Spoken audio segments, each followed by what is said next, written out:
Greetings all, FerrariMan601 here. Welcome back to Assetto Corsa, and welcome back to the showroom, and welcome back to another RaceSim Studio product. This, Formula RSS 2013 V8. 2022, despite being a very challenging year for RaceSim Studio, has already seen quite a bit of absolutely great content come from this modding team. This one, Formula RSS 2013 V8, it was the first major release of the year. We got this back in February of 2022.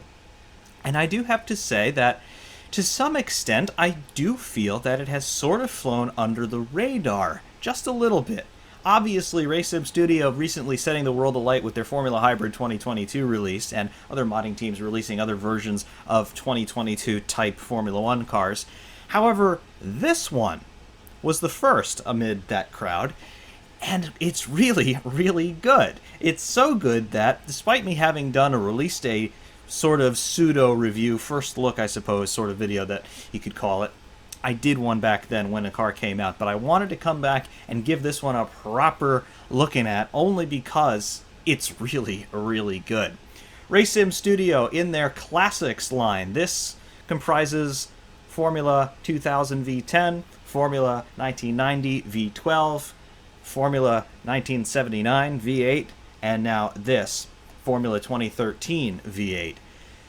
What they're trying to do with that Classics line is they are revisiting some really well-loved historical eras of Formula 1 racing, and they're trying to put their own take on things. Some of these cars have been very high-fidelity recreations of real-world cars, such as Formula 79, which is basically the Lotus 79, Formula 2000 V10, which is basically the Ferrari F1 2000, Formula 1990 V12, which is basically the Ferrari 641. However, for 2013 V8, RaceSim Studio, they kind of applied some of the logic that governs the Formula Hybrid project to this Classics line. What you see here, well, yes, it looks very much like a 2012, 2013 spec Formula 1 car, and that's because, well, that's what it's designed to be. 2006 was the beginning of the V8 era in Formula 1. 2.4-liter engines at 90 degrees bang angle, naturally aspirated, of course. That became the engine formula beginning in 2006, and that continued all the way up through the end of the 2013 season, prior to the introduction of the still current 1.6-liter V6 turbo hybrid powertrains.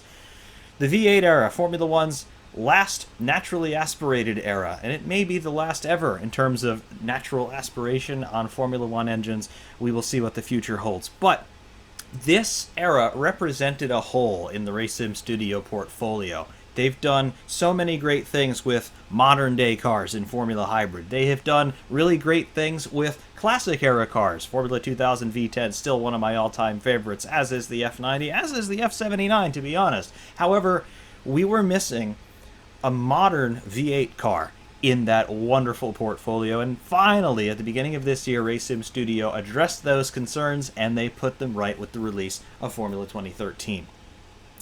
This car, in its gestation, actually was developed for a time alongside F90. Both of these projects began in 2019, I'm led to believe, and for this one in particular, we had very nearly 2 years of continuous development, sometimes put on the back burner, in terms of the Formula Hybrid needed to come out for 2020 and 2021, and we've also had other projects come out, such as RSS Supreme, which is a Formula Nippon car, Super Formula car, if you prefer.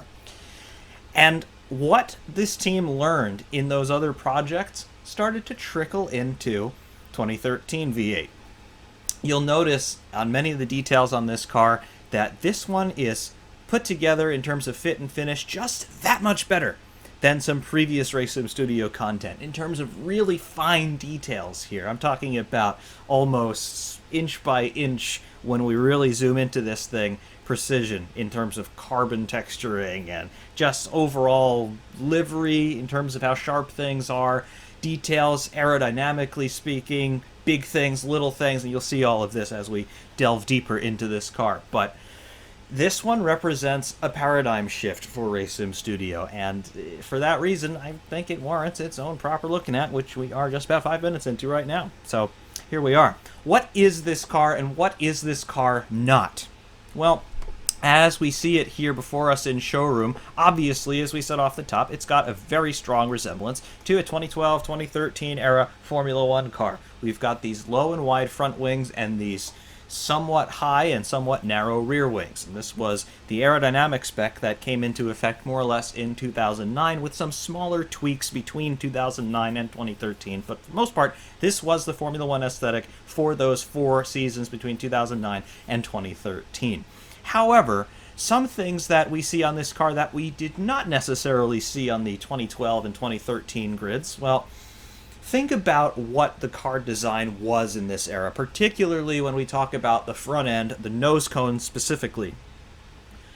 There was such a polemic in this era about what the technical regulations said regarding nose heights relative to chassis heights, relative to how do you transition between a nose tip, which has to be substantially lower than the front bulkhead of the monocoque. And the teams, they came up with various solutions to this. However, the most cost-effective, most efficient solution that they came up with was one that was rather aesthetically challenged, the step nose. Now, those of you who are newer fans of Formula One, you may remember the really low proboscis nose tips that we saw in 2014 through 2016. We didn't see that quite in this era yet. Those really came into play in 2014 and 2015. The step nose, though, came earlier. That started in 2012. And what I mean by the step is, you see here where the front end of the monocoque meets the rear of the nose cone. These areas, when they are compared to the nose tip, they have to be at substantially different heights. The aerodynamicists want to run the nose as high as possible to get as much air under the car as they can, but the FIA say you've got to have that nose tip low so that you don't cause undue damage to, say, the driver of another car if you happen to have a 90-degree side-on impact. So in order to rectify that height gap, the teams quite literally just made the nose cone markedly lower than the front of the chassis, and they effectively glued in a stepped panel, an angled panel, to bridge the gap between the heights of the monocoque and that nose cone. They looked really ugly, and they were bad for top-end aerodynamics. Not every team did it either. You had McLaren in 2012, who they sloped the entire front of the chassis down to make a continuous curve down to the nose tip.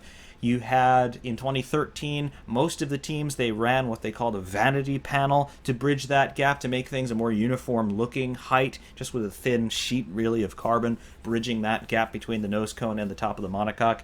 However, not every team did that either. Again, McLaren didn't really favor that solution too much, and therefore, you won't see a step on every Formula One car from 2012 to 2013. You don't see that step on this car either. RaceSim Studio, what they're doing here is they are not, therefore, trying to emulate any one of the dominant cars of this era. And of course, Red Bull were the predominant force between 2010 and 2013, winning 4 Constructors' Championships on the trot. You will see features of the Red Bull on this car, and we'll get into what some of those are. But you do not see a copy of a Red Bull. So, unlike Formula 2000 V10, Formula 1990 V12, Formula 79 V8. You do not see RaceSim Studio trying to emulate any one real-world car here. This is more so a ground-up interpretation of the 2012-2013 technical regulations, in the same vein as the Formula Hybrid series is a ground-up interpretation of the present-day technical regulations. So it's unique in the Classics line for being an original design in comparison to its stablemates there in the Classics line, and it definitely shares some of the brain trust of the Formula Hybrid development in that regard. So a little bit of a departure from the other cars that we've seen in this lineup from RaceSim Studio. However, it all comes together very, very well, as I'm sure you can tell by this point. What do we see, therefore, on this original design? Well, you can see just generally the overall philosophy that we're trying to get into on this car. We're not talking about underbody aerodynamics nearly as much as we are on a present-day 2022 type Formula One car. Here, most of the work of using that airflow to generate downforce and therefore a grip around the corners is happening topside. Yes, there is a great deal of importance placed in the floor area, in the diffuser area, but not nearly as much, and not nearly as much dependence on that area as there is today. Yes, it was a big performance gain if you had a good rear end on a car, but it wasn't necessarily the end-all be-all. You wanted a complete package using the floor and the top end in harmony, very much unlike what we see today where the floor is generating the vast majority of the big-time downforce on these cars. And all that downforce generation, therefore, it starts right here on the front wing.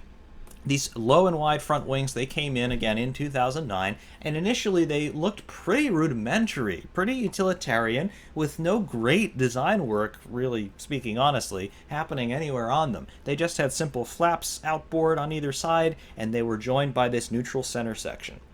That started to change pretty quickly at the beginning of the 2010 season as the team started to get smarter about how you design a wing in this form factor and where can we exploit little loopholes in the regulations to gain more performance.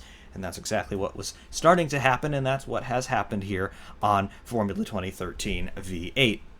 We can see here on these wing flaps, we do obviously have that neutral center section there. This had to be 300 millimeters across. The FIA said, no, you can't play in that neutral section. We need that clear for your pylons to mount the wing to the nose there if you so choose to do it that way.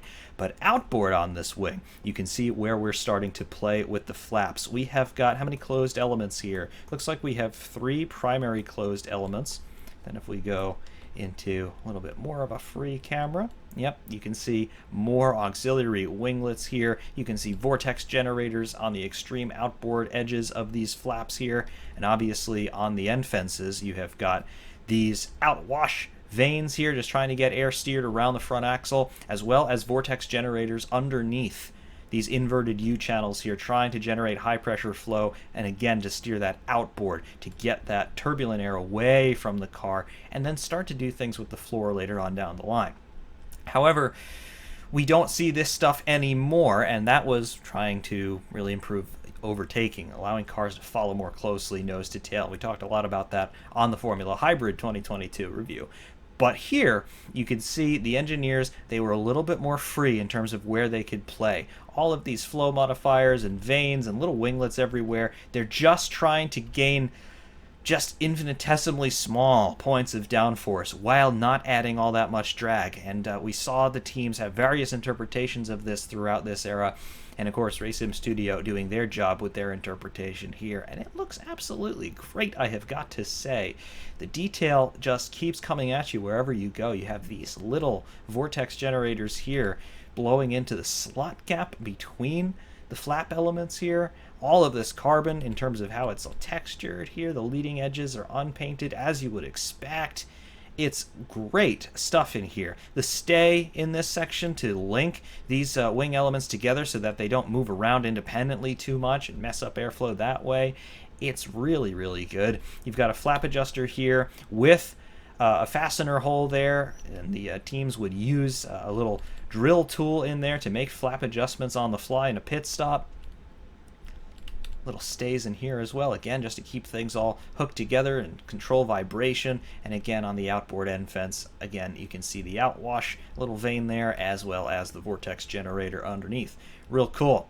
The nose itself, obviously coming up here to the nose tip, here is just a little bit of an intake vent here for cockpit cooling, with a little RSS logo in there. So small, you never see this when the car's out on track there, even from the trackside cameras, but you see it here. Attention to detail, folks. And of course, the Racing Studio logo right there on the nose tip proper. Moving back a little bit, just as we have on the modern cars, there are our Fia camera mounts. These are blanks in this particular case, but they're here just like they are on the modern cars. The FIA can tell you you're going to run a camera in those positions, and therefore you've got to do it, and you've got to run the blanks even if you're not running a camera there anyway. Moving rearward still, front suspension on this car, double wishbone pushrod suspension, as we are still seeing today, so none of this is particularly unfamiliar to anybody. However, these cars a little bit narrower than the modern ones, 1800 millimeter track width here in the front axle, so a little bit narrower, a little bit less overall grip aerodynamically, therefore, but still same suspension geometry for the most part, just accounting for the larger track width these days. These fairings here for the brake ducts, we still see something like this today, but unlike today, these are not listed parts in terms of the teams must run a single specification. This was a free area of design in these days, and the teams often had a lot of fun designing things for this area. And then, of course, the brake duct proper feeding into the wheel hub, therefore brake cooling. Really, really cool. As well, here on the front end, obviously, we have got our track rod for our steering. That's all good. And then our push rod coming up through here into the chassis. Looks great. Trailing edge of the upper wishbone. Nice. And, of course, into the tire. You can see the lower wishbone mounts there. Real cool. Coming around once again to the front end of the car, you can see our nose mounting solution, these long pylons. Again, what we're trying to do is we're trying to get air through this gap between the bottom of the nose and the top of the front wing. So what we're doing is we're just funneling air through, and then as it runs into the car, it's going to run into these turning vanes here. It's going to run into the tongue or T-tray down in this area. You can see this central stay where the teams often ran instrumentation. I believe we might even be running instrumentation here right now. The teams often used to run a ride height sensor here just to see how much of deflection was happening here with the T-tray, because they did bend quite a bit sometimes and they wanted to keep eyes on that. But absolutely great. You can see obviously that center stay with its mounting hardware, as well as other drilled holes in the carbon panel here for mounting other sensors or things like that, as well as for a little bit of weight reduction. So cool, carbon fiber part, but we're still going to drill out sections of it so we can make it even lighter. Ridiculous. Little winglet here bonded into the carbon just to create another little channel. I mean, so many things are happening on this car. It's it's amazing to see, I must say. Another thing that you'll see of this car in terms of the macrocosmic design, we don't have a keel. Those of you who are older Formula One fans, you'll remember front suspension mounting solutions, the lower wishbones, they used to mount onto a little protrusion that came down from the bottom of the monocoque. That was called a keel. It was this V-shaped section of carbon that was just part of the front end of the monocoque. And it came down to about this height here, and the lower wishbones would mount to it inboard. Zero keel started to come out in 2005, 2006, and then most of the teams were running it by 2007. That continued to prevail all the way through the end of the V8 era. This is obviously a zero keel car. In place of the keel, we have got these little cape winglets coming down here, starting to steer air towards these other appendages known as barge boards. Yes, another thing that we thought they would mostly go away for 2009, and for the most part they did. However, the teams found loopholes, and by the time we got into 2020, 2021, we had the most complicated barge boards we've ever seen on Formula One cars returning. 2022, they've been banned once again, and it seems this time for good, but barge boards here on RSS 2013 V8. Real cool stuff. Continuing on the monocoque here, pretty quiet across the front end. Got an antenna aerial, which of course looks great. Little bits of carbon here. This triangle here, believe it or not, this is part of the roll structure on the car. Obviously no halo in this era. Halo wasn't even a figment of the imagination at this point. But the roll structure here, the front roll bar, technically speaking, is this triangular section of carbon, and it works in conjunction with the air snorkel on the engine here. So this is primary roll structure. Secondary roll structure was actually this little carbon triangle here, and all the cars had something similar to that. If you drew an imaginary triangle between the top of the air snorkel and that bit of carbon right there on the front end, if the driver's head and helmet were below that imaginary line, the hypotenuse of that triangle, he was good to race. And that was as far as we went in terms of rollover protection in this era. So interesting to see where we've come from and where we have ended up. Is any one approach necessarily better than another? I will let you decide on that. Regardless, though, coming back down on the front end here, radiator inlets on our side pods. Relatively narrow and compact side pods, even by 2022 standards on this car, but just like they do today, they feed into radiator matrices down in here, and you can just see that we have got a radiator mounted in here. The radiator is laid down inside the side pod to cut down on cross-sectional area and therefore drag But you can see that, yes, the side pod still houses a radiator, and it's here, it's modeled, it's pretty ridiculous that a detail that you will never see is still done to pretty high fidelity visually. So that's cool, real cool. Other things, turning vanes, you can see here a couple of them. This primary one just sticks onto the side of the side pod, and then it links up to our barge board and our leading edge of the floor right there. We've also got another vertical turning vane here to steer air away topside, away from that rear axle. Again, these two big lumps of rubber spinning out there in the airstream creating drag. If you can take air, particularly high pressure air, away from that area, it's only going to help your performance. And then we've also got another little winglet over here just to accelerate some flow across the top edge of the side pod. This is important because of what the side pods are doing on this car, and therefore I suppose we should talk about that next. As we continue to move rearward, first of all, you see the leading edge of the floor, and I love all of this fastener detail in here, but you can see as the floor starts to expand longitudinally down the car, it's quiet. You don't really see fences here, you don't see turning vanes or other flow modifiers, you just see empty space to play with. And this is something that the teams used to love, because if you can use air coming around these barge boards and entrain it along the side of the side pod, as you can see there is a channel here for air to flow through and around, what you can do is you can feed the top side of your diffuser through here, and you can see that they're thinking about this because we've got turning vanes steering air toward the diffuser outlet right in this area. So you can definitely see where they're going design-wise in this section of the car. We said in the Formula Hybrid review that this section of the car used to be a lot flatter and a lot more quiet. Well, this is exactly what I mean. So much open space, so much empty space, and that empty space, it translates into air that you can ram through into the diffuser to feed things topside so that you can help accelerate the air that's exiting from the underside of the diffuser. Bernoulli tells us that when you've got a flow that impinges on a surface, the faster it flows, the lower pressure it exerts, and therefore less drag it exerts, and therefore more downforce that you can get if you have got a complementary flow underneath or outside of that high-speed flow area. If your ambient atmospheric pressure is higher than the pressure that's around the car, that atmosphere is going to start to push you down. So that's your downforce generation. Another thing that you can see here, side pod. What's this? Oh, that's an exhaust. Yep, engine exhaust. Why? Because we've got a 2.4 liter naturally aspirated V8 in this car. A V8 has two banks of cylinders, ladies and gentlemen, and therefore that means we have got two complementary exhaust pipes on both of the side pods here. If we go to the rear, you can see both of those exhaust outlets.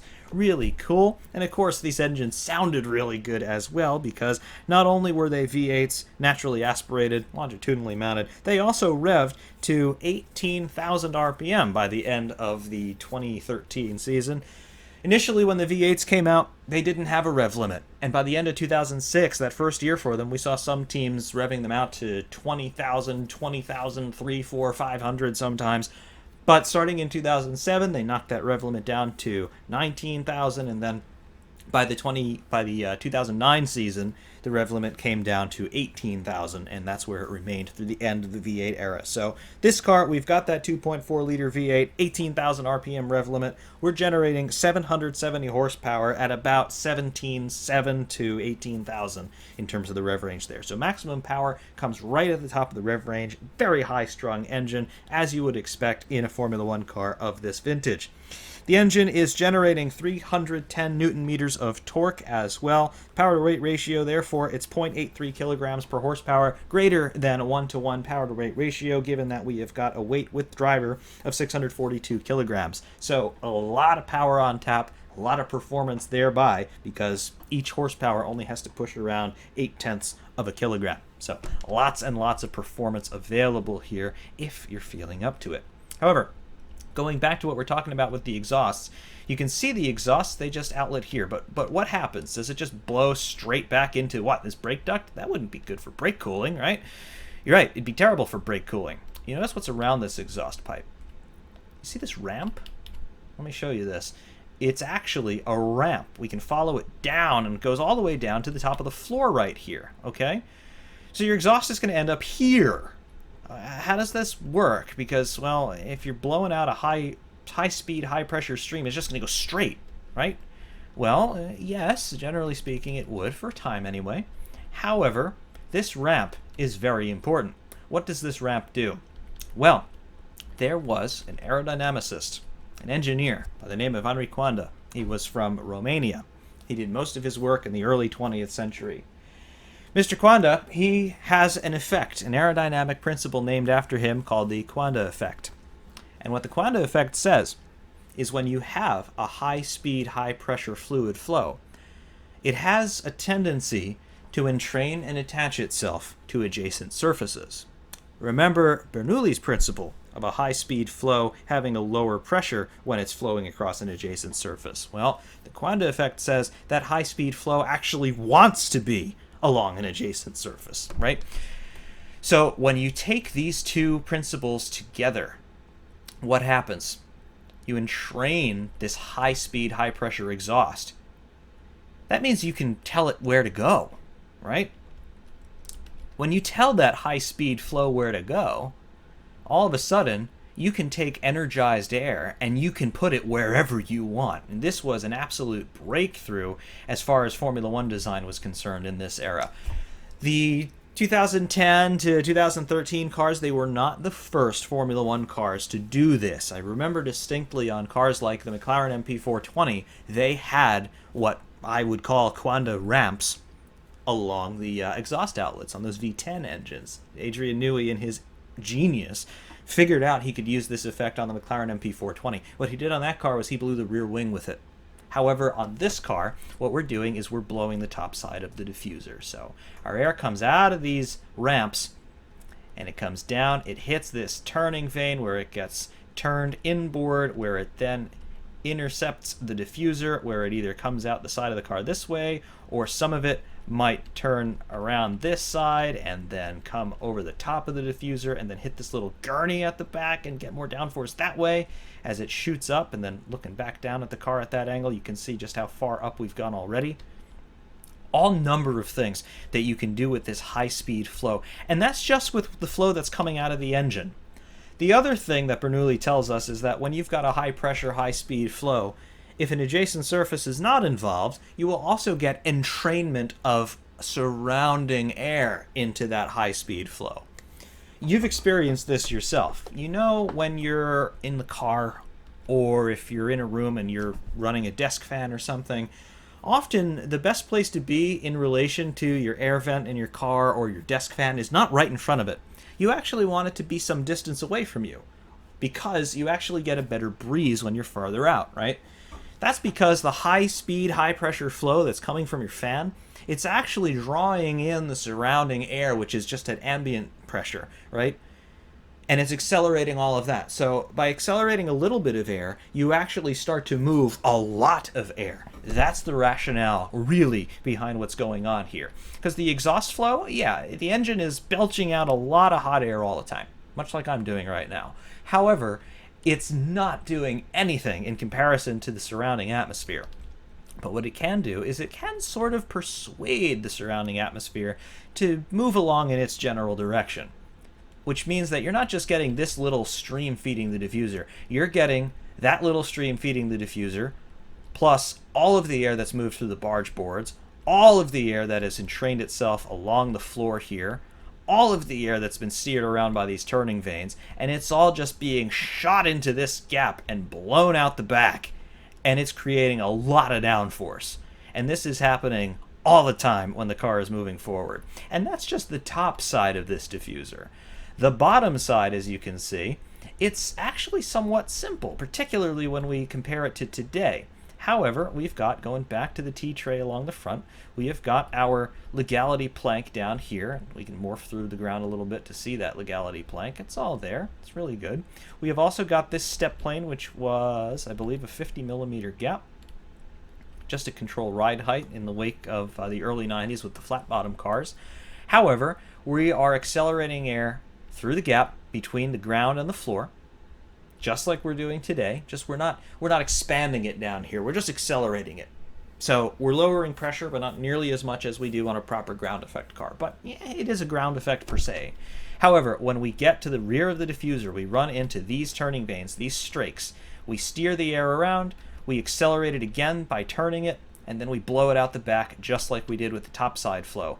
So when we've got the topside flow energized with the exhaust, sucking in all of that ambient atmosphere as well, and then we're marrying it to the high-speed, high-pressure flow that is now expanding and accelerating out the back from underneath, you've got a lot of rear downforce. That is what these cars did really, really well. And that was the importance of the rear zone and diffuser on the cars in this era.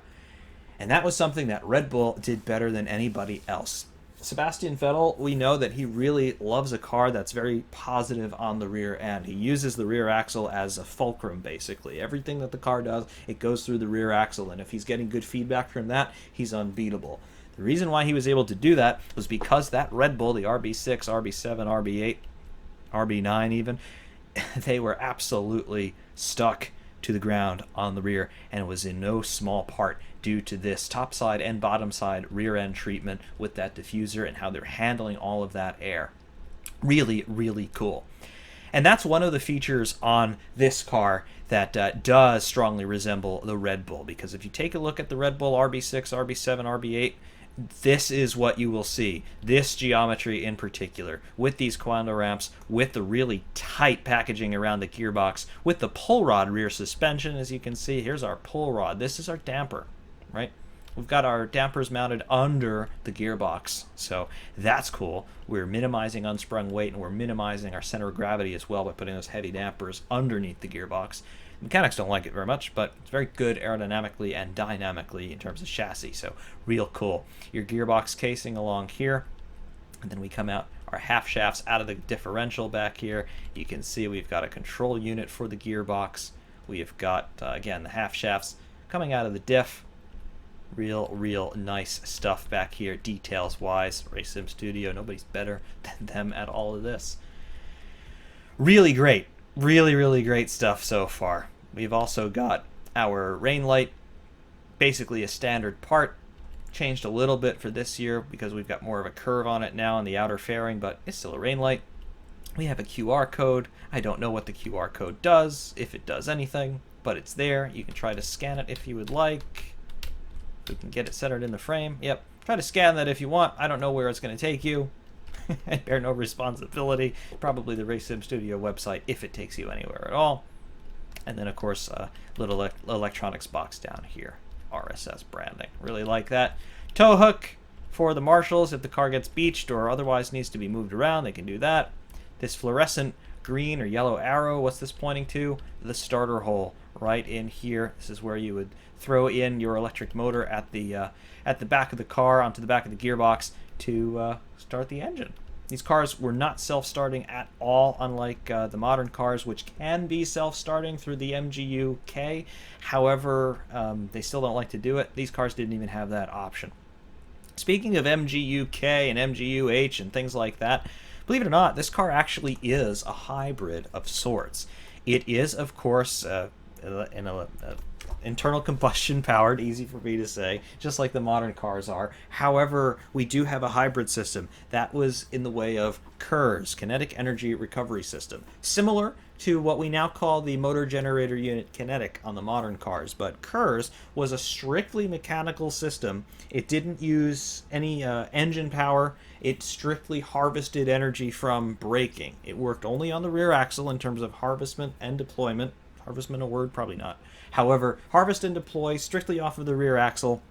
Under braking, it would put a load into the rear axle via an electric motor, charge a battery, which was underneath the fuel tank, of course, and then for 6.6 seconds per lap, the drivers could manually deploy some of that harvested electricity as a little bit of a power boost. And 6.6 seconds per lap doesn't sound like a lot, but in acceleration zones out of low to medium speed corners, it added up. You could also get a little bit more straight line speed with it as well if you were at the top end, particularly if you also had DRS open. This car also has DRS, therefore, that you can see opening up in the rear end there. Cool.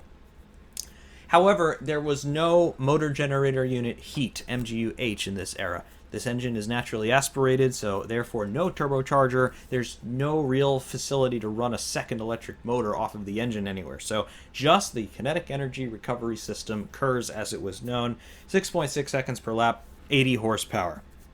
Doesn't sound like much, but it did make a difference for a small weight penalty. By the time we got into 2012, 2013, I believe all but one or two teams were running KERS full-time. So that's what this was. Regardless, though, getting back to some of the visual details on the car, we talked about the front end, front suspension, and all of that. These wheels, have a look at these wheels. They look great. They absolutely do look great. I love the detail on them. We got a driver number and flag there. We have got all kinds of stuff. All kinds of stuff. The wheel nut, have a look at the complexity of this wheel nut. Little ridges there for the socket to grab onto. The cone to allow the socket to come on and off freely. Little safety pin toggle there to keep the nut from backing itself off even if it is loose. There is our... that's the Schrader valve for putting air in the tire. Isn't that wild? Absolutely. Wheel hub here, the spacer, just to separate the wheel hub and the brake disc from the wheel itself. Speaking of brakes, there's our caliper underneath, RSS. There is our brake line, hard line, carrying the hydraulic fluid in there. Absolutely wild, wild, wild stuff. Can't really see the brake disc, but it's in there, believe me. Yep, can't really see it, but it's in there. Cool. The tires themselves, obviously big slicks. Only 13-inch wheels on these cars, though. Tire for competition use only. Cool. Like all of that. Made in Turkey. That's a nod to, of course, Pirelli, which these tires are not. But absolutely great. Same stuff here on the rear axle. These rear wheels are a little bit more inset. There is our Schrader valve once again. That looks really good. LR, that's for left rear, of course. More brake detail. There's your bleed valve for bleeding the brakes. You'd undo that with a little wrench and then get somebody in the cockpit to pump the brake pedal and you'd be bleeding brakes that way. That's cool. Absolutely cool.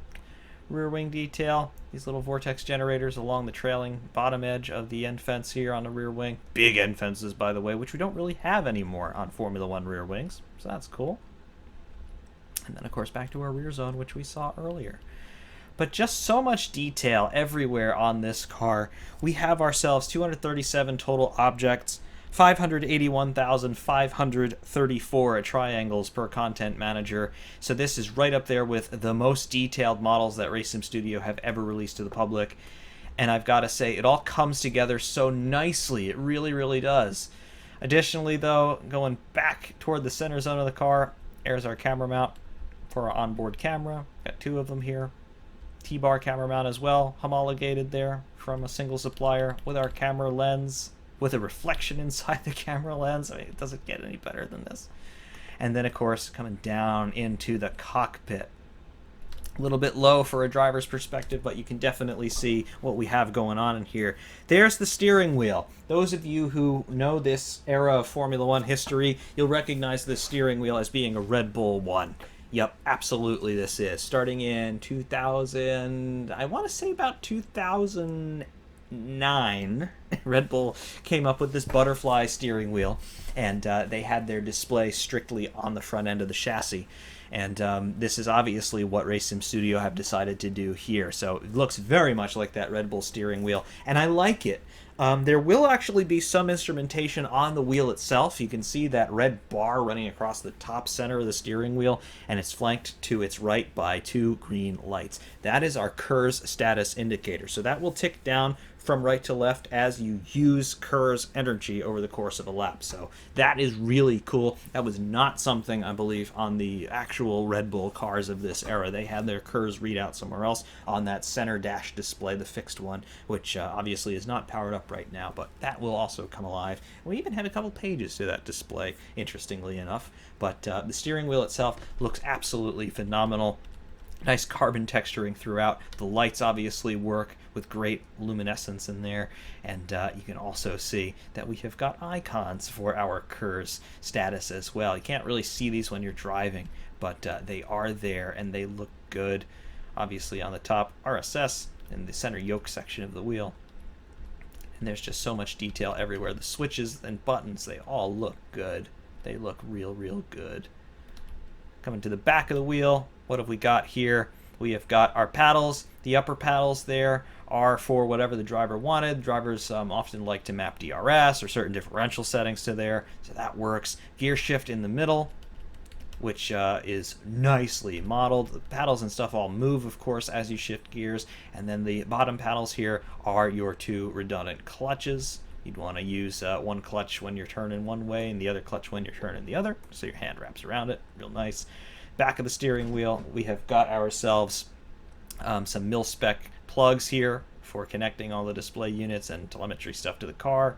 And then, of course, we have our quick release to the steering column, so the driver can get out of the car within 5 seconds per the FIA rules of that time. Coming down toward the footwell, this is our expanded foam seen on Formula Hybrid 2022, but also in this car. And then we come down to some pedals here. They don't look great, but they're here, and they're pedals. And you're never going to see them when you're in a car, so it doesn't really matter. Come a little bit farther forward. Don't appear to have any brake master cylinders or anything here, but there is the very front end of the monocoque. And then we look back and we see what we have got going on in the driver's office. Real nice. The detail doesn't stop here. Serial numbers and lot numbers on the side of the steering wheel. And then, of course, we get down into the seat with our seat belts and our buckle with our central releasing hub.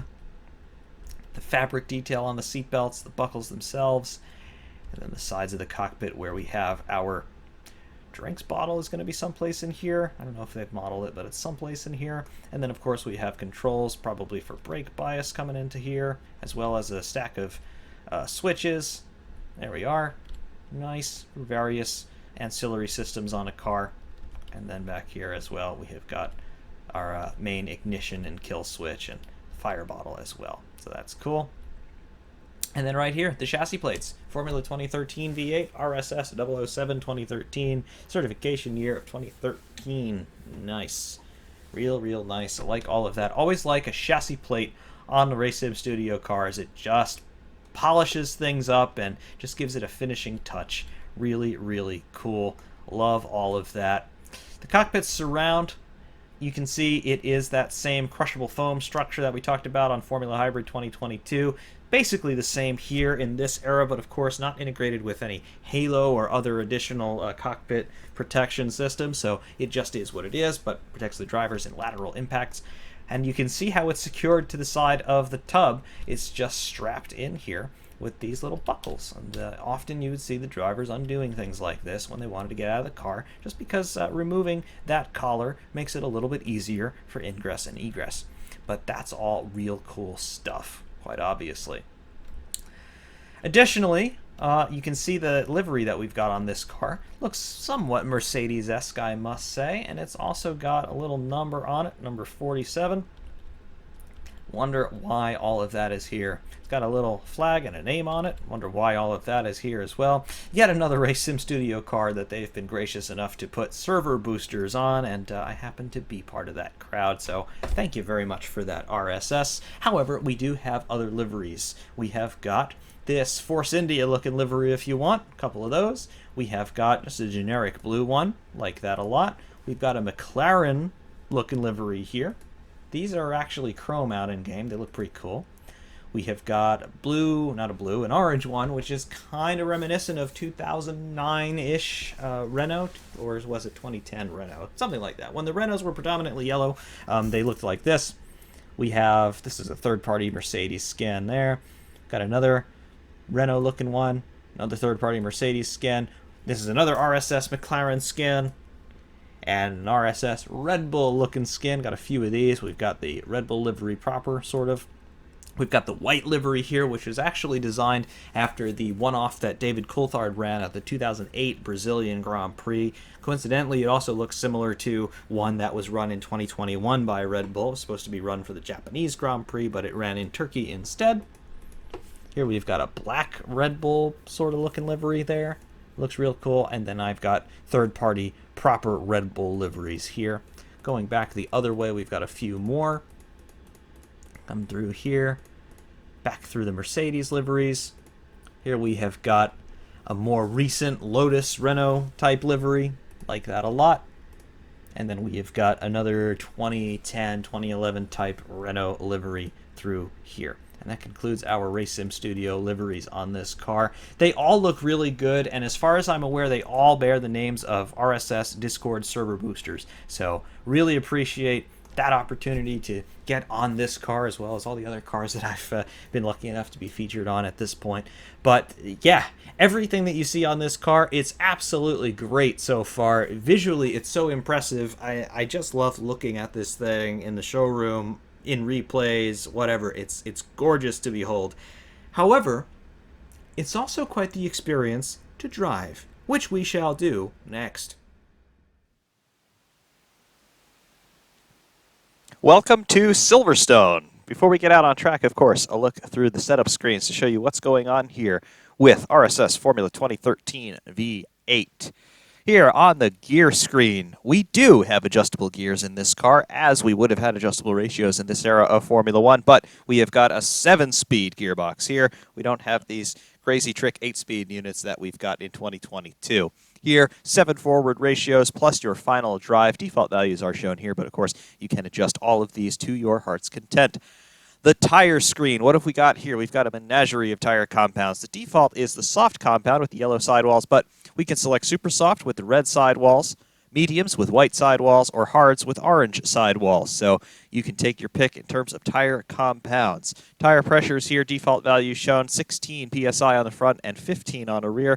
However, the range of adjustment is up to 26 psi all around and 15 psi all around for your high and low respectively.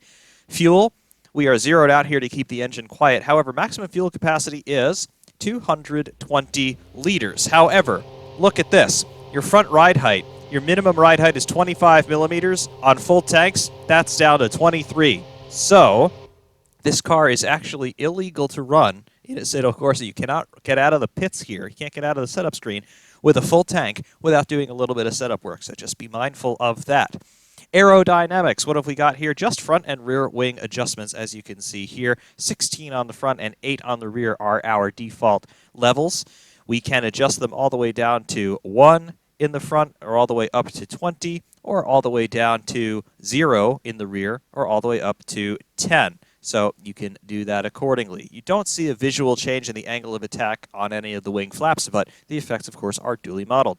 Brakes, brake bias, and brake power. 56% to the front is our default on brake bias. We can adjust it all the way up to 67% or all the way down to 48%, depending on what you want to do. And, of course, you can also adjust this on the fly from the cockpit. Drivetrain differential here in power coast and preload with default values shown. I like to open up the diff pretty much all the way, but your preferences will vary. Suspension screen number 1 on the alignments, camber and toe on all 4 corners, default values shown. And of course, that's all pretty self-explanatory.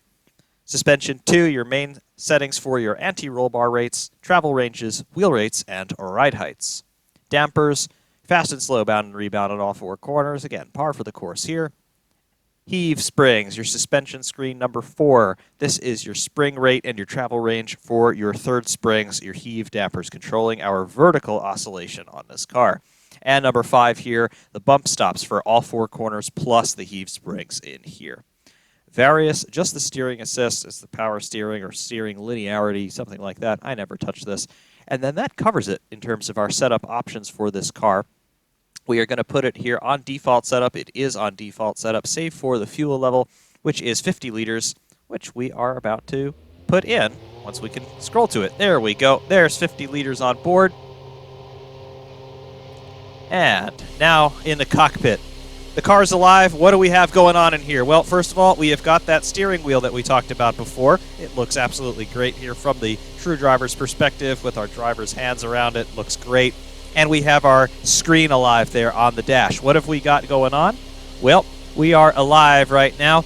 On the left side of that display, we have the 0. That's our speed. We're going to be reading out in kilometers per hour today, so we're currently not moving. Therefore, 0 it is. In the center, we have got our gear position indicator. Right now, it's N for neutral. However, if we dip the clutch and we go up through the box, we have got 1, 2, 3, 4, 5, 6, 7, and then all the way back down through the box into neutral. Once more, reverse, and there you go. You will also notice when we punch up reverse, you see we have got a red light that comes on the extreme right side of that dash panel. Go back into reverse. You can see that comes on just to show you, once again, that you're in reverse. To the right of that, we've got our fuel level, 50 liters right now. That F50 there, 50 liters. On the steering wheel itself, we have the KERS status. So that is showing how many bars have we got? 6 bars across or 7 bars across? 1, 2, 3, 4, 5, 6. Yep. 7 bars across. That is a full battery charge in your kinetic energy recovery system. That is a per lap allotment. Other than that, though, that's all the instrumentation you have got.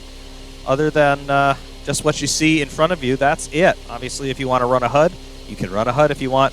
Our HUD just has the pedals in the lower left, so you can see my inputs, and then everything else, that's going to be what the car shows you. One more thing, though. We mentioned in showroom that we do have a second page to that main dash display. Flip that, and now all of a sudden you've got your position on the left. You still have your gear position in the center, as you would expect, and then you have plus or minus on a delta. You don't have a numerical readout in terms of where your delta is relative to where you are right now, but you do know if you are above or below. So that is mighty helpful. In any regard, though, default setup on a soft tires, no blankets because I hate them. What does this thing do? Bring the revs up and start bringing the clutch out. Clutch bites pretty much immediately, and it's very progressive. And on the racetrack now at Silverstone in RSS 2013 V8.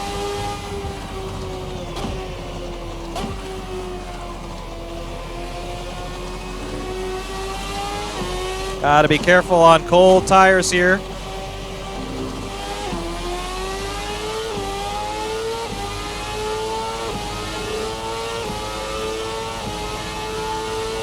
DRS open. See 2 green lights come on the steering wheel there.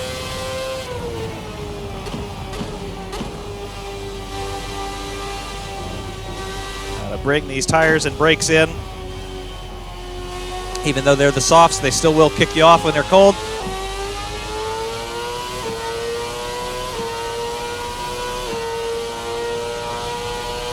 One more bit of instrumentation that will come up once we get the revs high enough. We got shift lights across the top of the dash.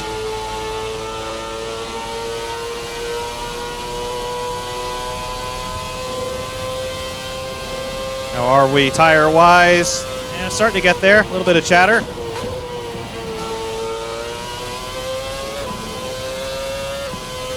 DRS again, down hanger. Shift lights will just start to come up there. There we are. And that was pretty much full revs there from that V8. Yep. Definitely full revs there.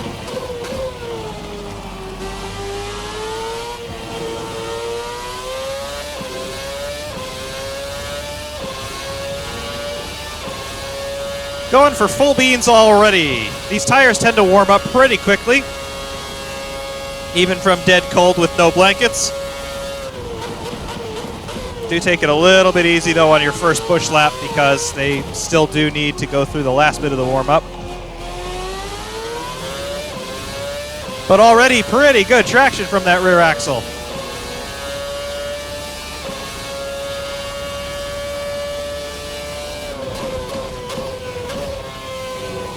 Car is already wanting to rotate very nicely. A little bit of understeer there, no problem.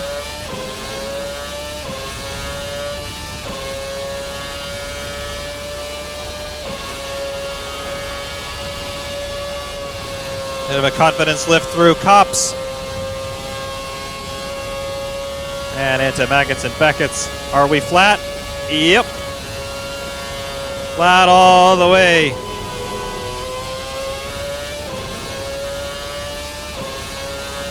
Very, very nice. Going to Stowe. Pretty deep. A little bit too deep, actually.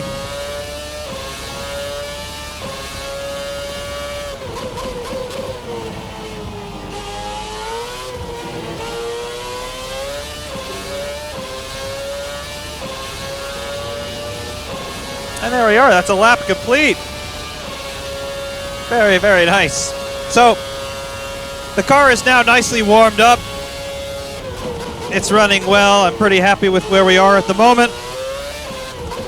What's it like to drive? Well, on default setup, as is quite common with RaceSim Studio default setups, it is a bit biased toward understeer. This is basically just to prevent frustration.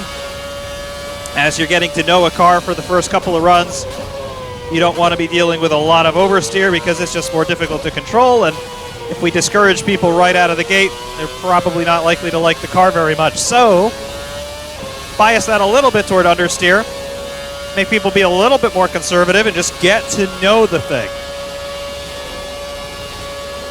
And Cops is flat now, yes. So, a little bit of initial understeer. We're also carrying a bit of fuel, not a tremendous amount. 41 liters now, but enough.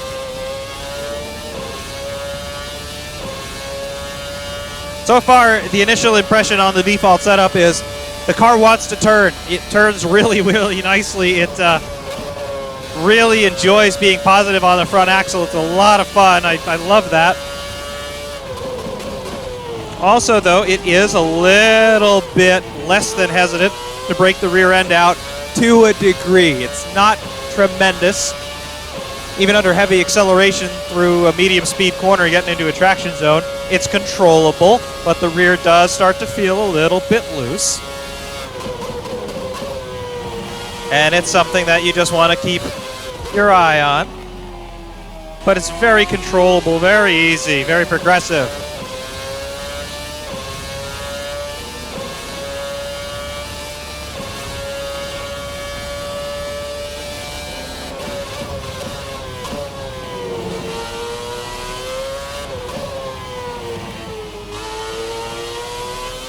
Sort of square off that corner a bit.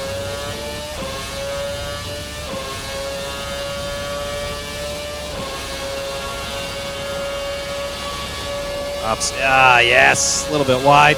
But it is so great to just throw this car at high-speed corners and just believe in the downforce, because it's there and it will stick, provided the tires are happy and provided you're going fast enough, of course.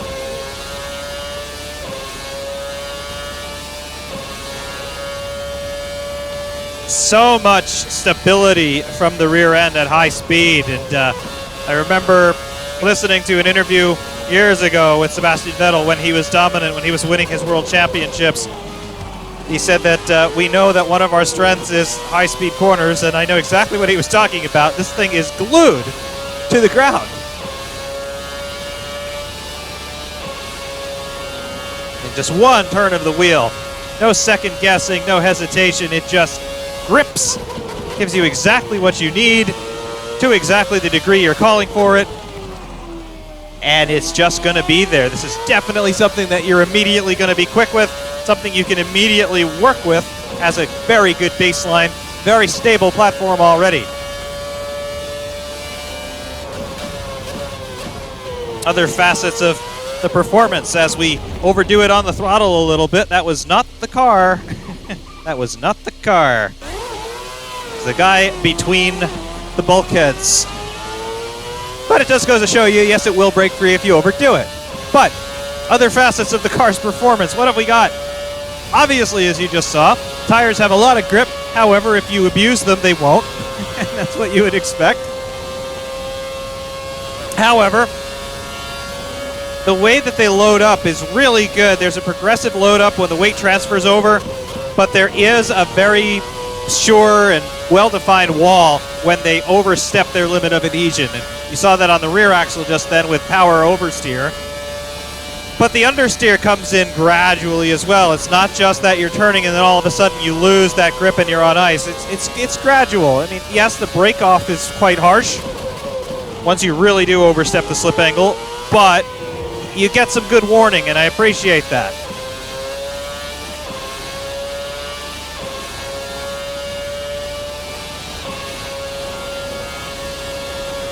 Other parts of this, obviously the grip through high-speed corners is great. The braking, the brakes on this thing are immense.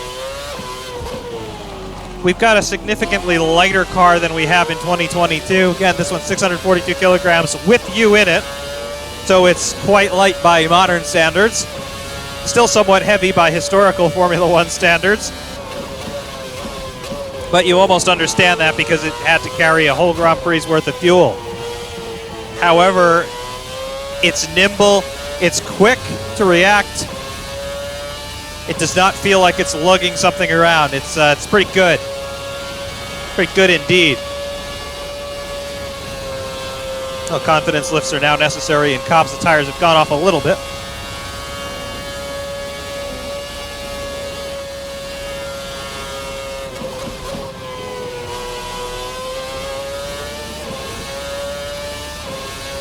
But it's just consistent and easy speed. That braking, though, it is so immensely powerful.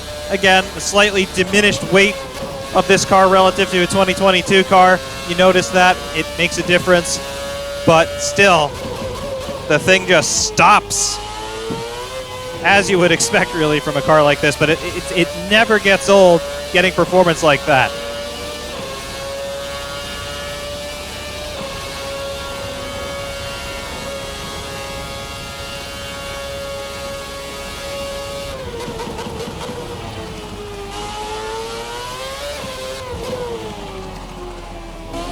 Other things that you're interfacing with all the time. Engine power. Obviously 770 horsepower without the KERS, which we haven't even touched yet. You really have enough. Again, 0.82 kilograms per horsepower. So you've got yourself a lot of performance, quite obviously, but it's also quite usable power. Most of the grunt in the engine is at the top end, as we mentioned. Again, when those blue lights come on, we're about 17.7 out of 18 in the rev range, so obviously you're shifting soon, but that's right at the top of the power band, so it's a punchy, sort of high-strung Dremel tool sort of experience with this engine. It wants to rev, and it wants you to rev it, because that's where all the usable power is. Mid-range torque, though, is pretty good, 310 Newton meters. Mid-range torque comes at around, I want to say, 14,000 revs or so.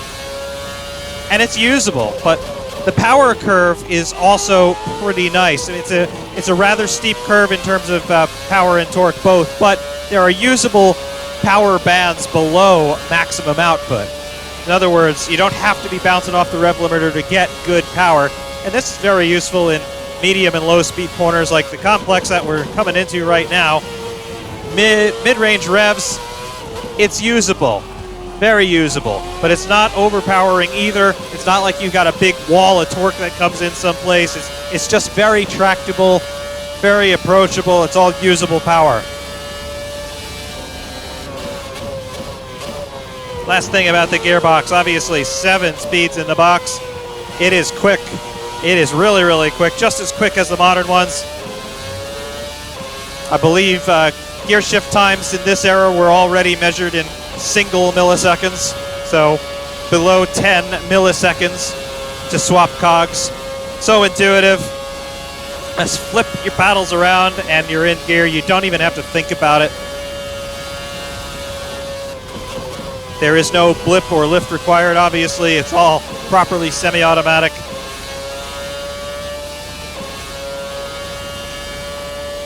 And it just builds speed so quick. Very nearly on the rev limiter there at the end of the hanger straight.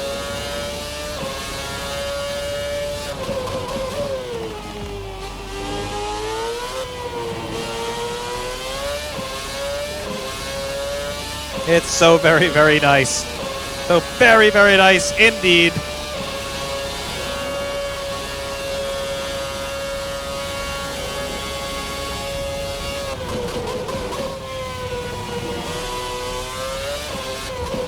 And I mean, we're pushing it pretty hard. I mean, I'm probably, for the setup, for the running conditions we're in right now, probably over 90% of what I really think the car can do.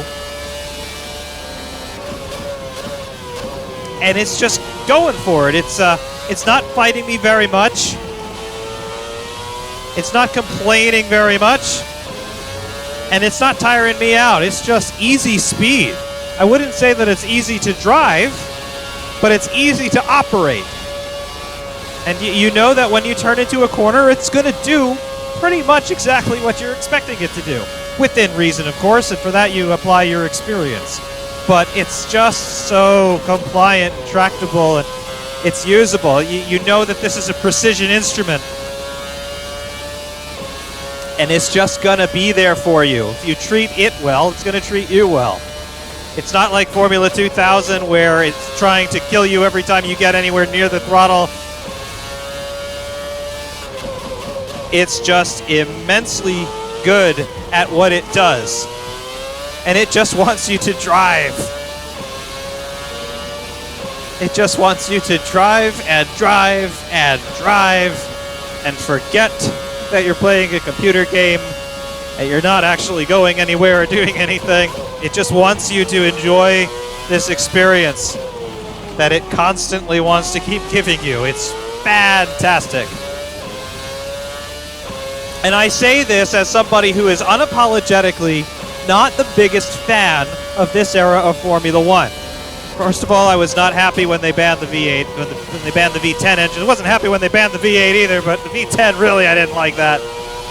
I've not been a fan of the cars inexorably getting heavier, and just the overall aerodynamic philosophy and overall aesthetic of this era I didn't like. I liked that there was more focus on the under tray in this era, but I didn't like the proportions of the cars. I thought they were too long. I thought the wings were both too low and too high and too narrow at the rear.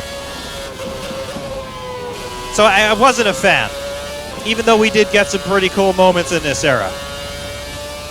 But all that said, the way that this car is performing for me right now, I will take this all day long. However, we'll go into the pits. Another bit of instrumentation. You see the 4 red lights, 2 on either side of the dash display. They come on. That shows that the pit lane speed limiter is engaged.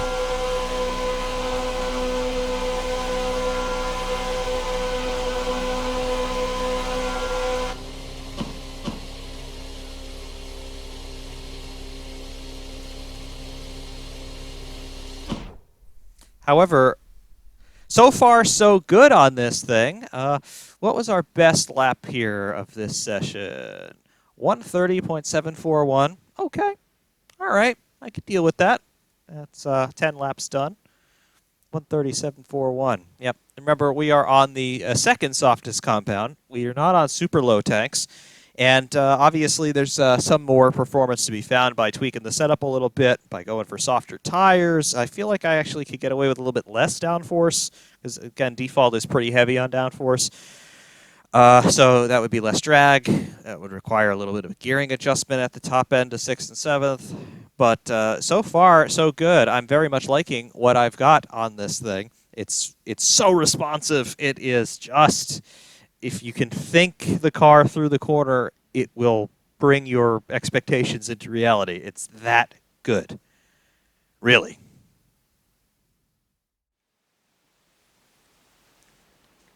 Right, so we have returned to the setup screen here. I just want to show you what happens, though, when you do want to fill this thing up with fuel, and you'll see the lap time difference here. 130.741 was our best time on the last run. And I want to run full tanks here. Same default setup, though. With an exception, we have to raise our front ride height a little bit because we are not going to be legal at this point. So if we start to ratchet this up, seems like 2 steps for each will buy us 1 millimeter of travel. So that's what we're going to do. We are just going to raise the rear in sympathy just a little bit. And then we're not going to touch anything else. We're still going to keep the soft tires on board, just as we had prior. Same pressures and everything. And I just want to show you what this thing does on full tanks now. Come out.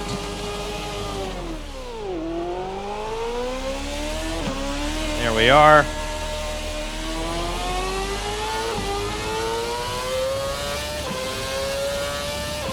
Again, stone cold tires, and now we have got a big payload. So we gotta be careful. Oh, yep, that was a bit of a wiggle. Again, really cold tires too.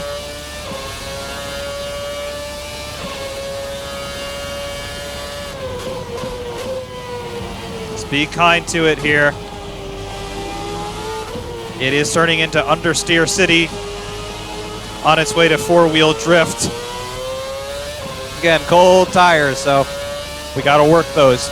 Now, being really heavy, though, that's going to work the tires harder, even without really doing much. So that will aid us in the warm-up, but the understeer is tremendous already. Again, that's going to get better. Just give it a minute.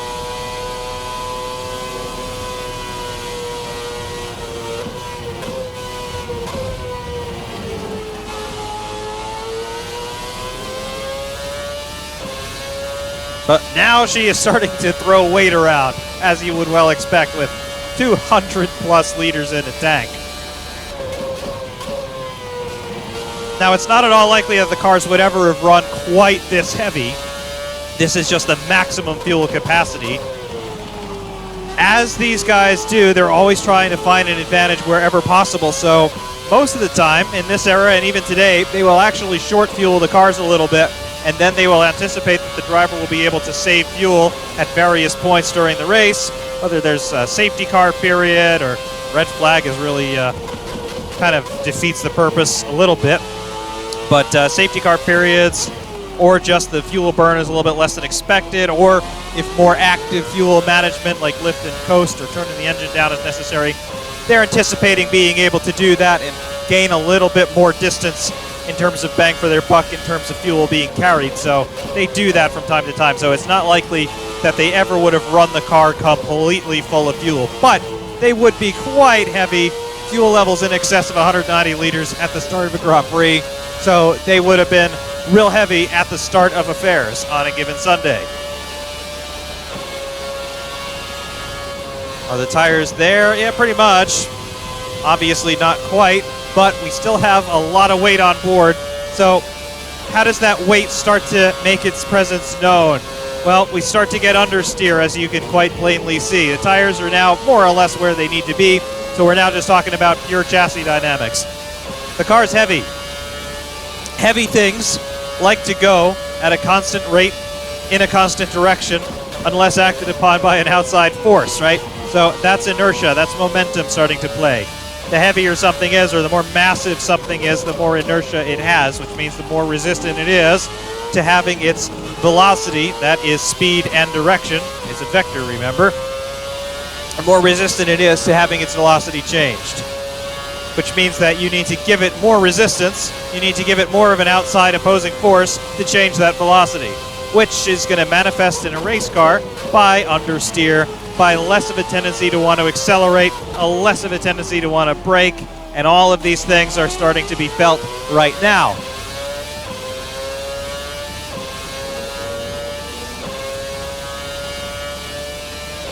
See, we're grabbing 7th gear later than we were on the previous run. We're having to brake a little earlier for a little bit longer now than we were on the previous run. The front end's not settling down quite as quickly as it was on a previous run, so the car's still driving very nicely. It's still handling in predictable ways.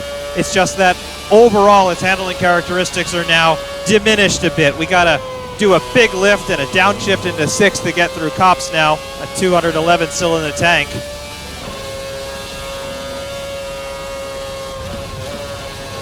Maggott's still flat, Beckett's is not.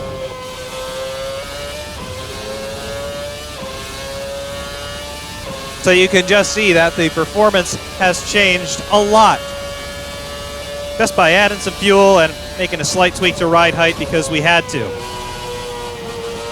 Lots of understeer there through Stowe.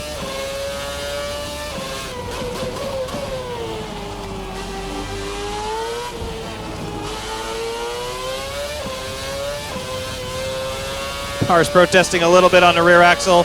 It's also easy to overwork the tires when the car is heavier. They'll generate more heat in the tires because they've got more mass to move around. They're being pressed down into the circuit more, so they're generating more heat because the sidewalls are flexing more. You'll also generate heat if you're sliding more, as you will tend to do on heavier tanks. So all in all, again, the handling characteristics macrocosmically are intact. Just the response of everything is slowed a bit due to the increased weight. And of course you can see the car also has more of a tendency to turn into a pendulum now because most of that weight is concentrated rears of the cockpit where the fuel tank is. So the rear end will sometimes try to overtake the front. What this means for you is you're going to have to be more deliberate, more measured with your inputs. The start of a race, things tend to get a little bit hectic, obviously, with jockeying for position. However, you're going to have to resist the temptation to just send it because the car's just not able to give that to you at this time.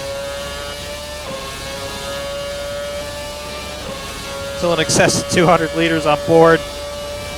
Tires still feel okay. They are definitely starting to go off a little bit already. Just the ultimate in performance is gone. It's all been eaten up by the heavy and hungry fuel gods. That 2-3, or that 3-4 upshift rather, sometimes will unsettle the rear axle if you're short shifting a little bit like I was, so just be mindful.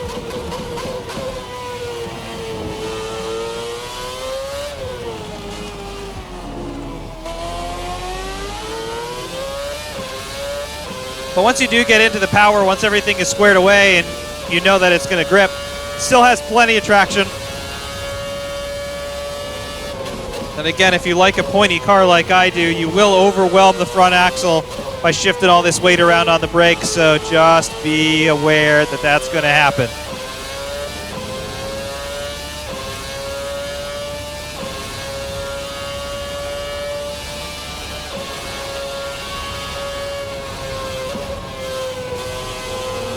It's also a little bit easier to bottom the car over curbing, so just be mindful of that.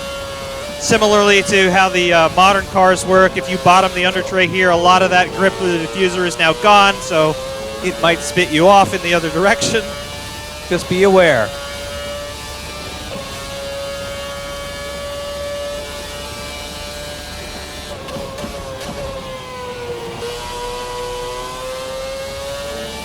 Do one more flyer.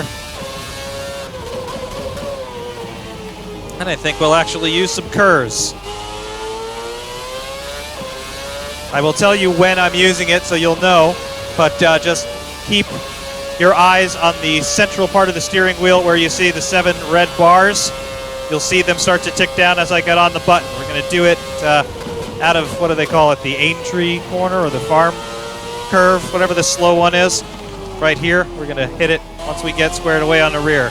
So, curves, there we go. See a green light comes on, PRS, and you see it ticking down. I'm off the button now.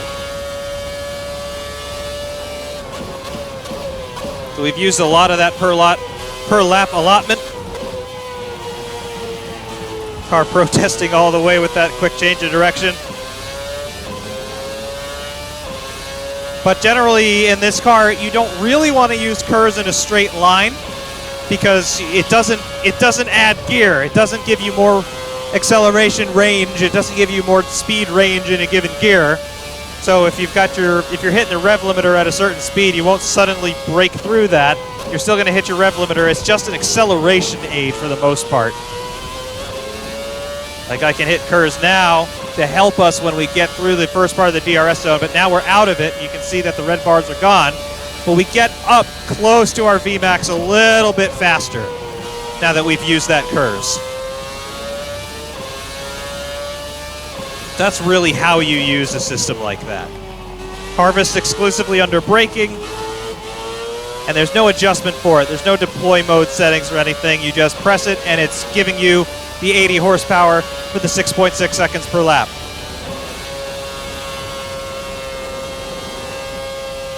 Broken past 200 liters of fuel. Now 199 in the tank. Now we're approaching levels that they would have actually run in the real world on high fuel consumption circuits.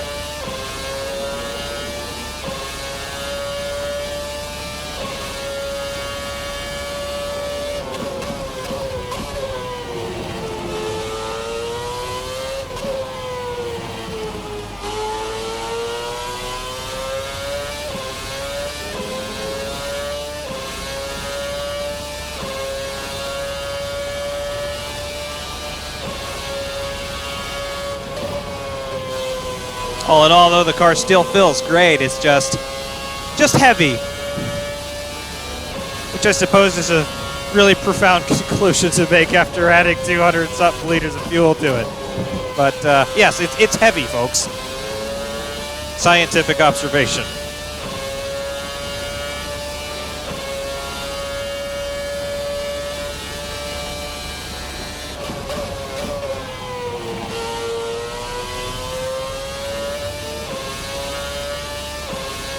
Dive back into the pits.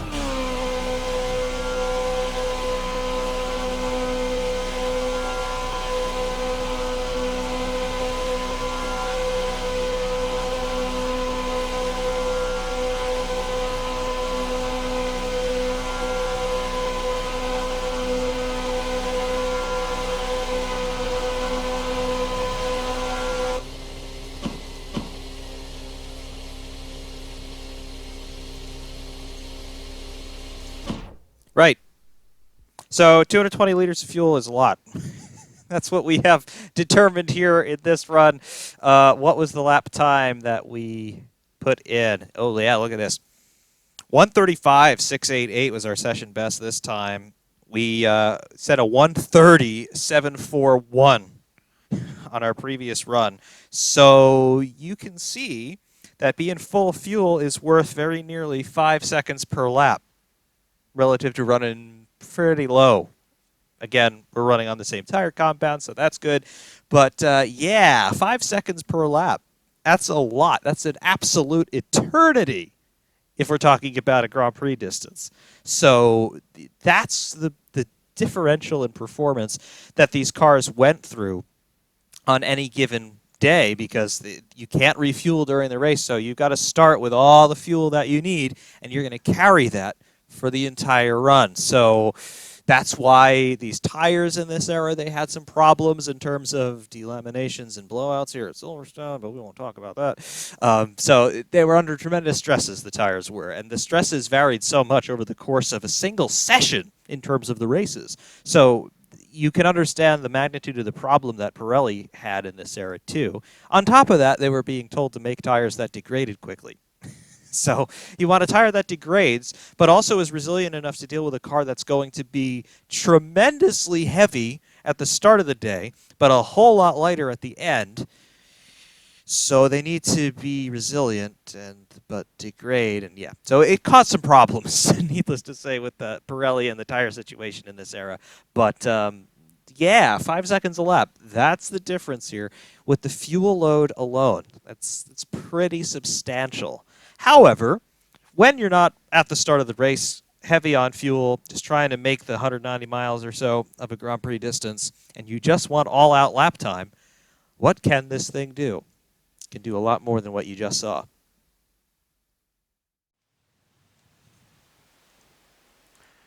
Okay, so one last time around the track, shall we? As you can see, we have changed our tires. We now have the Super Softs on board, but we're not going to touch the pressures. We are not going to run all that much fuel. I've taken a little bit of wing out. Take out a little bit more wing. Let's see what this does. Yeah, 13.6, we'll try that. Drivetrain, we have opened up the differential significantly. And we've really not touched anything else. Can we play with the ride heights a little? Yeah, let's play with the ride heights a little.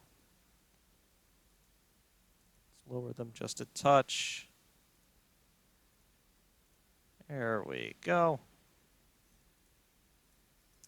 And then as far as fuel goes, let's run.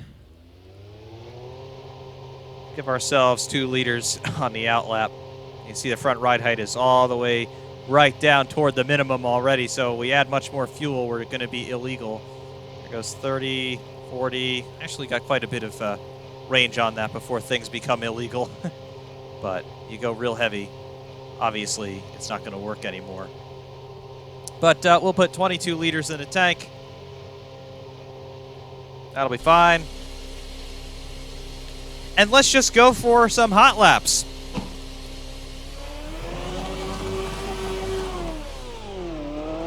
I do like that clutch bite, though.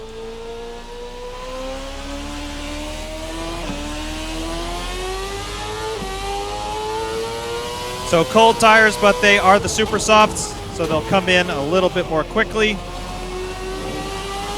And now we have the differential opened up the way I like it. We're light on fuel. Maximum performance potential right now.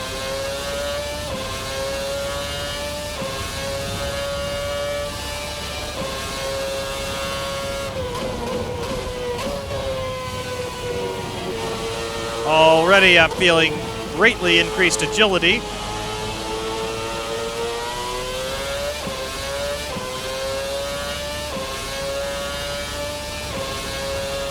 And we'll just have to work the tires a little bit. Oh yes, that turn in is real sharp now.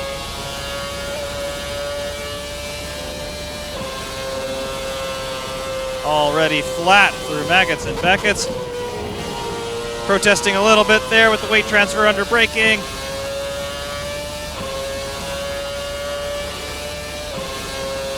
But the tires will have liked those high-speed corners. They'll like this high-speed corner as well.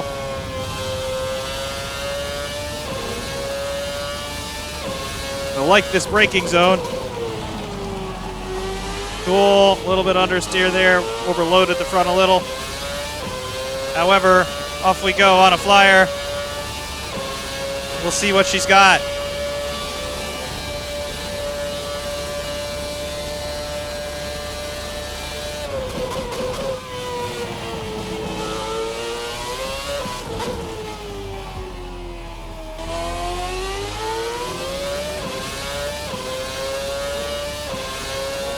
There's DRS. Lots and lots of performance here.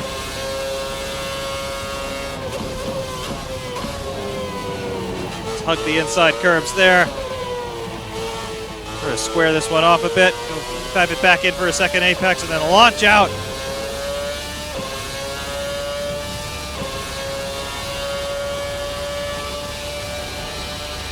We'll hold sixth.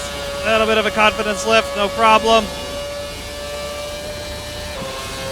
Seventh, we'll lose a little bit of speed actually in seventh. But flat all the way through. Bit of understeer induced by the bumps there. There's DRS.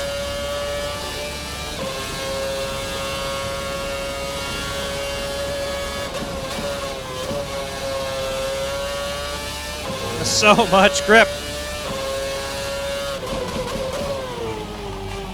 And these tires are a bit narrower than the ones on the modern cars, but they still have a lot of performance to give you.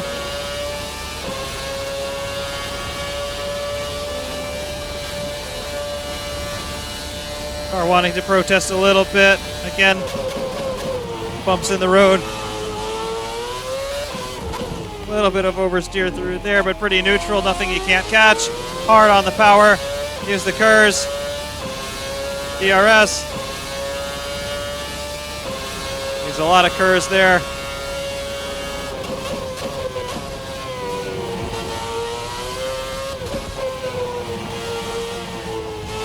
A little bit of oversteer into neutral sliding. But still, very tractable, very controllable. Tops, not quite flat, but close enough. A little bump on the KERS just to maintain speed into Baggots.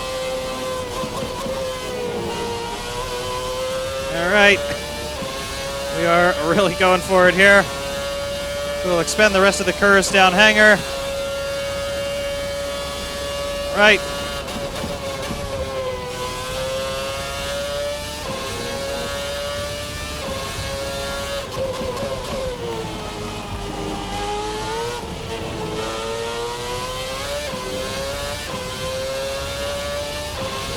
And to the line. Yes. When she's really light, she just wants to dance around a little bit. Still supremely planted, but you can just get the back out sometimes, particularly under power, as you just saw. Just watch that. Again, being reasonably progressive with the throttle is your friend. It's not especially easy to get a lot of wheel spin in this car, but the little that you will induce by being a little bit overzealous on the throttle, obviously, as you saw in the first run, will spit you off if you're not ready for it.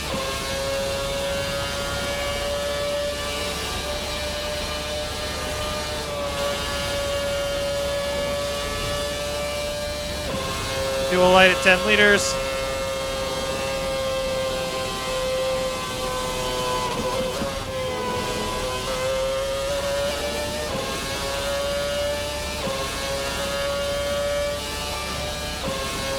There is just a lot of performance to be had on the soft tires. Rubber makes a big difference, of course. However, it all comes together so nicely.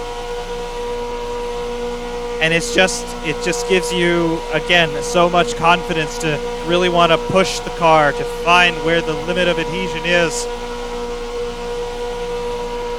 And you just want to keep driving the thing. I would seriously drive this thing for hours and hours if time would allow us today, but I will be content with where we are.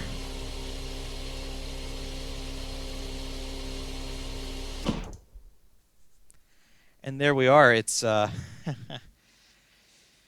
RSS 2013 V8. It's quite a thing. Our best lap last run, 135.688. That was on 220 liters of fuel. 137.41 to beat, really, in terms of where we were on our first run on default setup. Where are we? 129.590. All right, so we are about 1.2 seconds ahead of default setup. So there's time to be had by switching the tire compound. There's time to be had by playing with the setup a little bit to suit your personal taste. Again, the rear end here a little bit looser than it was on default because I opened up the differential and because I took some wing out, but really still very tractable. You may not like an oversteery setup. I tend to like a neutral to oversteery setup. You may prefer some understeer. You may prefer it to be slam-bang neutral, which is really difficult to achieve. But if you can do it, my hat's off to you. But this is what I like to do. And obviously, it gained us 1.2 seconds of lap time. So I like that. And, of course, any performance gain is something you're going to go after. But for me, this works. But really, not so many changes required to go from default to something that I really hone in on and I really like. I could hunker this thing down and we could do a race distance. But honestly, just the accessibility of the performance is really good. It's like millimetric precision going on here with what you do with the car, how it responds to your inputs, and what it gives you back in return. It's just so cool.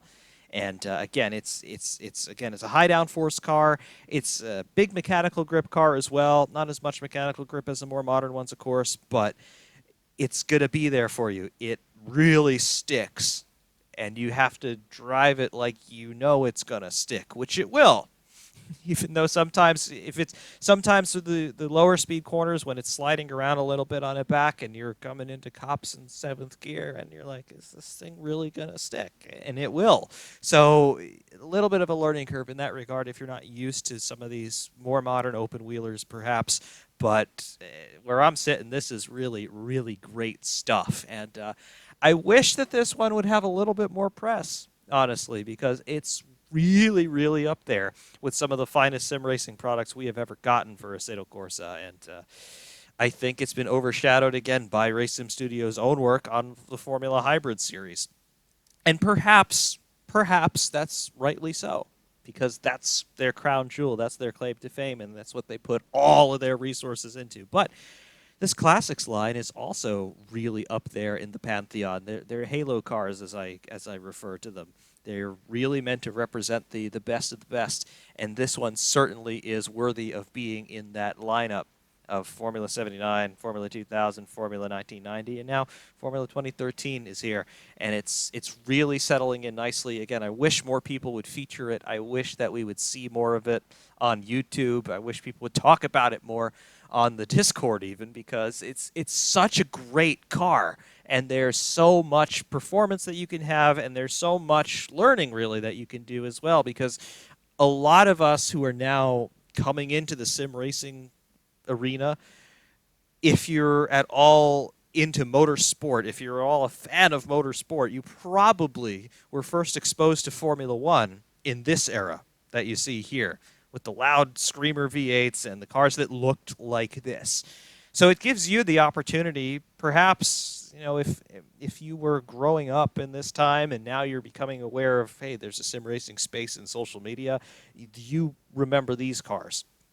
This is your chance to get some experience in terms of what they were like to live with.